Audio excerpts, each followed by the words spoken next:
Sup, nation? Apparently that's a noise I can make. I didn't know that. This is a news show.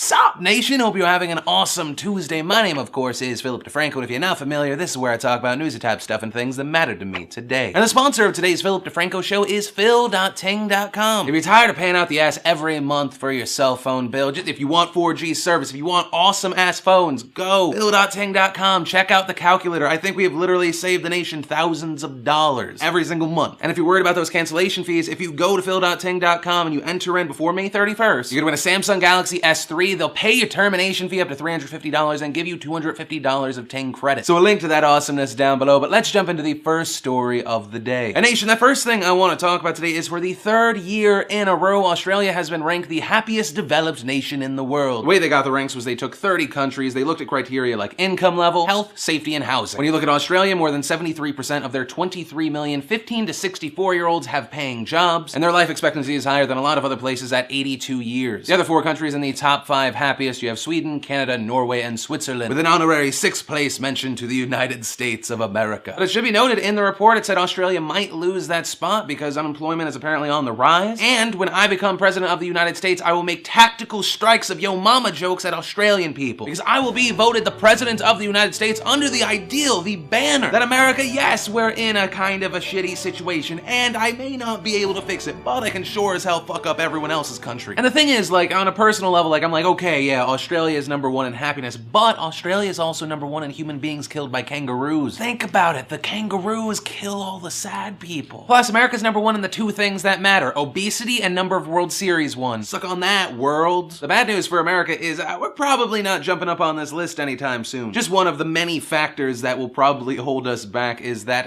unless Congress does those 2 things they hate to do, that being compromising and working together for the American people, on July 1st, the interest rate on student loans subsidized by the United States of America will double to 6.8%. What's funny is both Democrats and Republicans don't want the rate to double, but they can't agree on how to not make the rate double. So because of all that, they probably won't agree on something and it will double. Now keep in mind this is for US subsidized loans, not non-subsidized loans. Those, I mean, you've probably been paying 6.8% since around 2007. But chances are, if you are going to college, this might affect you. It's estimated to affect about 7 million students. In 2011, students on average owed $27,000 in loans. I just don't know how we can tell the students of today to shoot for the stars while we give them cement shoes. This is why we is no more smart as a country. Then let's talk about semi-useless celebrity type news thanks to the gift that keeps on giving, Mr. Justin Bieber. Reason being, his dangerous driving habits have been a constant in the news. The latest bit of news I have to talk about because it makes me giggle like a bitch. Just here's how this story reportedly went down. Keyshawn Johnson, former NFL superstar. He had just left a get-together, Monday night. He has his child in the car and he sees Bieber just fly by, breakneck speeds in his Ferrari. Keyshawn was apparently furious because he was like, this kid could kill someone. I have my kid with me. And then as a parent, you do that thing where you're like, what if we had left 30 seconds earlier and I had looked the wrong way? So apparently he gets pissed and he drops his child off because daddy's gotta do what daddy's gotta do. You don't wanna see this. And then he chases after Bieber. Now keep in mind, Keyshawn Johnson drives a Prius. So you have 6'4",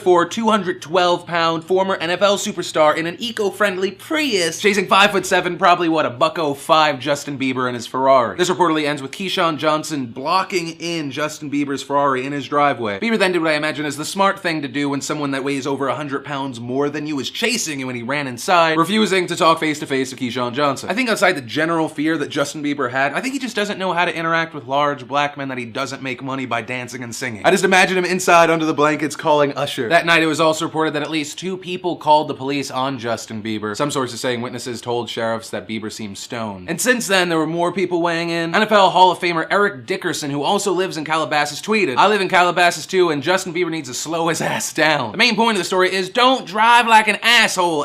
You are an insanely rich person. Go drive on like a private track. Because the only thing you can hope for with an asshole driver is like they stop being an asshole driver, or when they do eventually crash, they're the only person involved. Then in random fun fact of the day, Papua New Guinea has passed death penalty by suffocation, as well as other amendments to their criminal code that will allow the death penalty for murder, but also rape and robbery. And that's a fun fact of the day. Then I'd like to introduce a new segment I called Yo Ass ass is fired. In the world and the service industry, sometimes someone just sucks, whether it be as a human being or at their job. The people I'm going to talk about today are two Papa John's employees. The reason being, a black couple in Sanford, Florida ordered a pizza from Papa John's. Pizza came, tip was exchanged, and then the reason I get to talk about it in a video is the driver who brought the pizza accidentally butt dialed the guy who ordered the pizza and left this voicemail. Keep in mind the language about to be used is extremely offensive, but I'm not bleeping it because I just kind of want to show off how shitty of a person this guy is. The only requirement for being a nigger is that, they give me $5 there. Fine, outstanding African American gentleman of the community.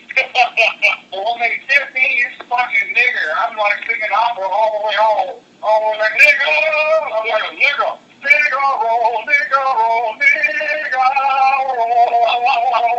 And I listen to that and I think, how shitty of a person are you? Because, you know, inside I think everyone's a little bit racist. Even if it's just up here in your most irrational, angry moments. Never to be uttered out of your sweet little grandma's mouth, but how shitty of a person are you that he tipped you, he treated you well, and you decide to be an asshole towards him? How does a $5 tip on a $15 pizza get you dropping N-bombs? It's not his fault that you picked a shitty job. And that's not bashing delivery guys. Ask most delivery guys, they're like, yeah, it's a shitty job. Pizza drivers, or rather any job requiring you to drive somewhere to make a sale, it's the 8th most dangerous job in America. And the reason we know this is real is the owner of Papa John's went to Facebook to just apologize about his former, yes, they fired them, employees, saying, friends, I'm extremely concerned to learn about the reprehensible language used by two former employees in one of our restaurants. Their thinking and the actions defy both my personal and the company's values, and everything for which this company stands. Main point, stop being a racist asshole, you racist assholes. That's it, end class. And for what is probably the weirdest news of all today, we jump to China. The reason being, in an apartment, a woman complained of weird noises coming from the drain. So they went and checked it out and they were like, oh, those are weird noises. We should probably, you know, remove this section of pipe. It sounds like something's alive in there. The question is, what was it? Was it A,